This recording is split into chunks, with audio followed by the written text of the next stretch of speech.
Para contarnos con más detalle los síntomas, los factores de riesgo, las estrategias de prevención y las opciones de tratamiento de la osteoporosis, contamos con la doctora Cristina Carbonell, doctora en Medicina, especialista en Medicina Familiar y Comunitaria y profesora de la Universidad de Barcelona.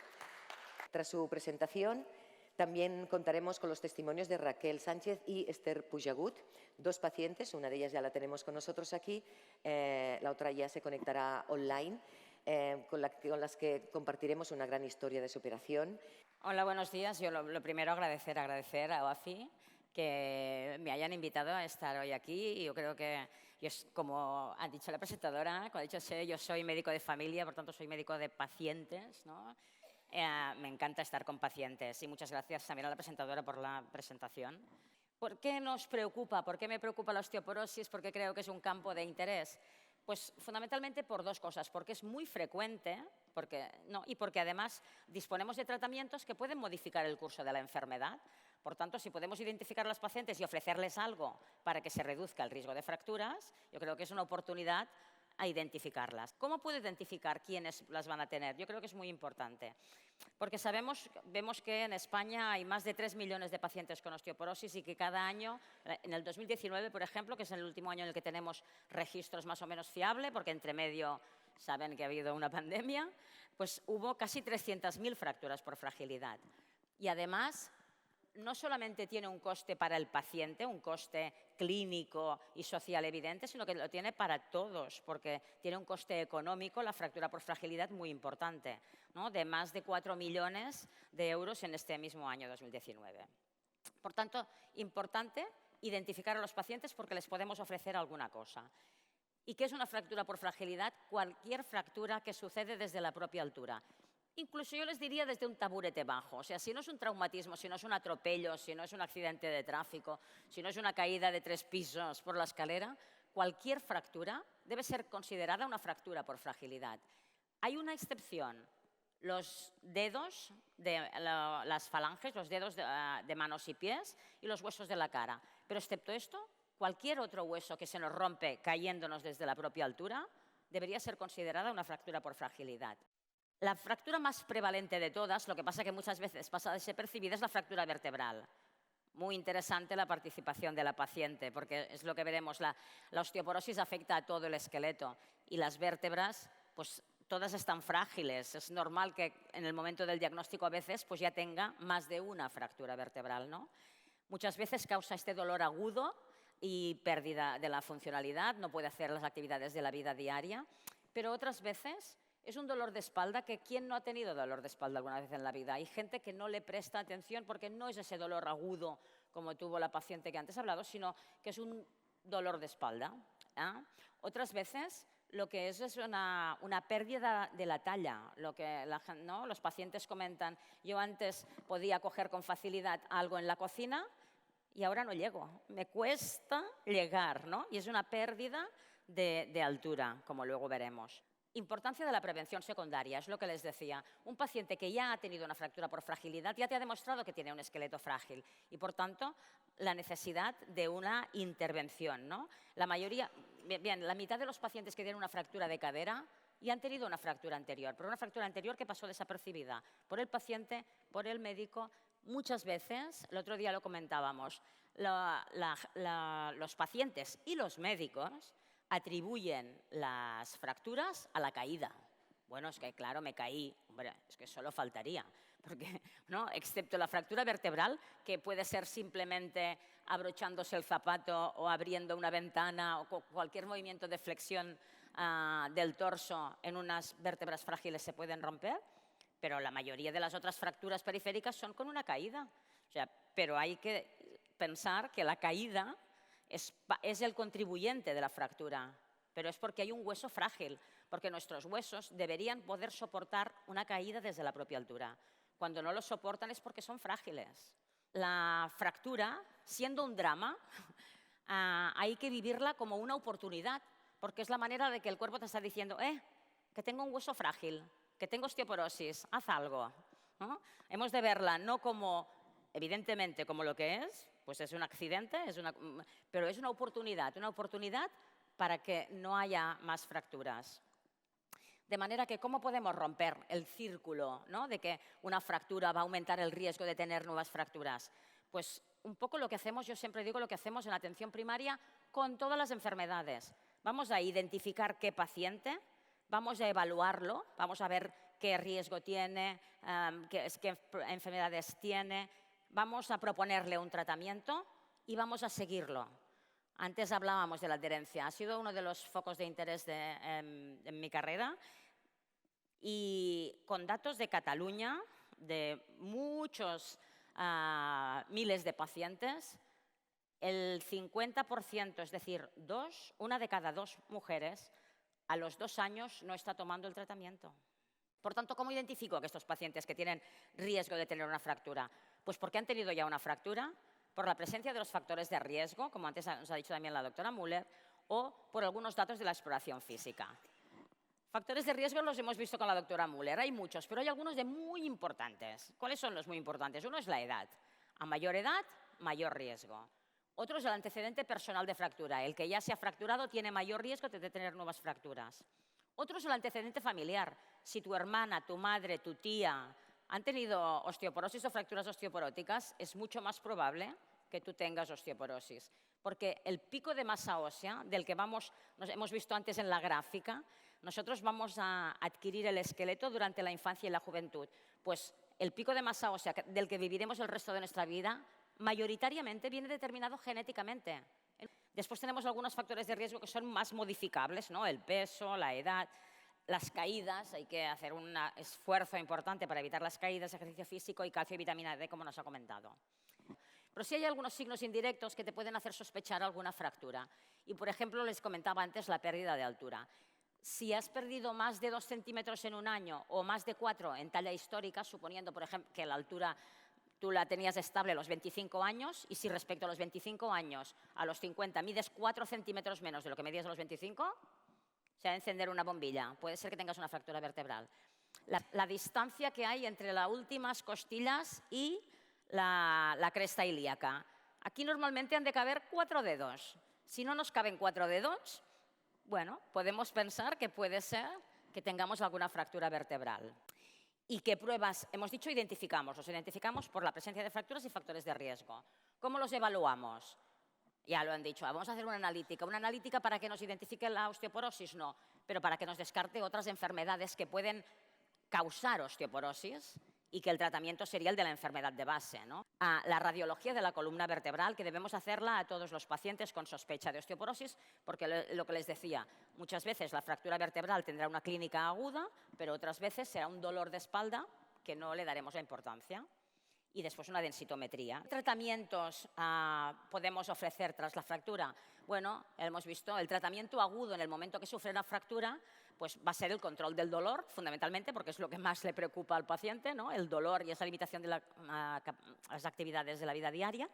Y después, según el tipo de fractura, pues van a tener un tratamiento ortopédico, una ortesis, ¿no? Algún tipo de férulas o un tratamiento quirúrgico según la localización. Y también vamos a hacer un tratamiento rehabilitador, recuperación funcional. Pero esto es el tratamiento agudo. Después hay otro tratamiento que es el tratamiento de fondo para evitar nuevas fracturas. No tenemos ningún tratamiento, ninguno, que anule el riesgo de fracturas. Lo que sí podemos hacer es reducir la probabilidad de que estas sucedan. Y si sumamos esfuerzos, pues, ¿no?, con otras medidas no farmacológicas, ya hemos hablado de la dieta, del calcio, del ejercicio y prevención de caídas. ¿Qué seguimiento vamos a hacer? Un seguimiento clínico, analítico, comprobar el cumplimiento terapéutico, despejar las dudas del paciente en cada visita que puedan haber surgido y derivarlos, ¿vale? En resumen, identificar, evaluar, tratar y seguir. Muchas veces estos pacientes van a requerir la atención de diferentes profesionales, de diferentes especialidades, ¿no? Porque son pacientes complejos que a menudo pues, van a necesitar ver a más de un profesional. En resumen, las fracturas por fragilidad relacionadas con la osteoporosis muy a menudo están infradiagnosticadas, pasan desapercibidas, no las identificamos y no las tratamos, no son correctamente identificadas. Los pacientes con fracturas actualmente no están recibiendo la atención adecuada, muchas fracturas no son identificadas como osteoporosis, lo que les decía, solo como traumatismo. Los pacientes asintomáticos pero con alto riesgo tampoco son reconocidos hasta que sufren la fractura. Debemos evaluar el riesgo de fractura a todo paciente antes de ofrecer el tratamiento más adecuado al paciente y velar por el cumplimiento terapéutico y el seguimiento de estos pacientes. Y como les decía, con la intervención coordinada por el médico de atención primaria con los demás especialistas dependiendo del momento del paciente. Somos una minoría, pero ya empezamos a ser también una parte importante de pacientes de osteoporosis. A mí se me confundió. Cuéntanos un poco tu Sí, historia. yo después de tener a mi hijo con 32 años, al cabo de 8 meses, me encuentro fatal de la espalda. Yo creía que era la espalda, el médico consideró que era un cólico renal y bueno, pues para casa. Yo he hecho siempre deporte, he sido fumadora, no bebo alcohol, no he bebido nunca alcohol y con los años, soy delgada, con los años, a los 40 años, vuelvo a empezar a tener dolor de espalda. No sé cómo, me rompí la L4, L5, lo que se confundió con un cólico renal era un aplastamiento de la L2, L3 y después de aquí han habido fracturas de rodilla, quinto metatarsiano del pie, fracturas de codo, no, es que eres patosa, no, es que siempre te caes, no, es que siempre había un es que. Todos los tratamientos que yo he tomado cuando me decían cómo se tenían que administrar, porque ha habido muchos, muy variados, todo con gente mayor. Y nos olvidamos de que hay mujeres pues, con alguna patología en un principio que nos ocasiona una falta de calcio o que no asimilamos bien el calcio o lo que sea. Y unos hombres que también tienen problemas. Pero, claro, yo cuando a mis amistades o a alguien digo, no, es que tengo osteoporosis severa, la pregunta es, ¿ya? Hablamos de estas enfermedades mudas que no dicen nada. Se ha hecho prevención con la glaucoma, se ha hecho prevención con el cáncer de mama. ¿Por qué no hacemos prevención con la osteoporosis que está ocasionando un gasto impresionante que nos está causando a las personas que lo padecemos, como la señora de Centellas, llegar a una depresión? No se hace ningún tipo de prevención. O sea, un gasto y un sufrimiento. Exacto. Un sufrimiento, el sufrimiento un gasto ya para la sociedad, no hablo del pero... sufrimiento, porque mi madre con 92 años, esta última fractura, ha tenido que venir a cuidarme. Yo estuve una semana sin poder levantarme de la cama solo para ir al baño y o sea, no me apetecía comer. Entonces me adelgacé en una semana 6 kilos.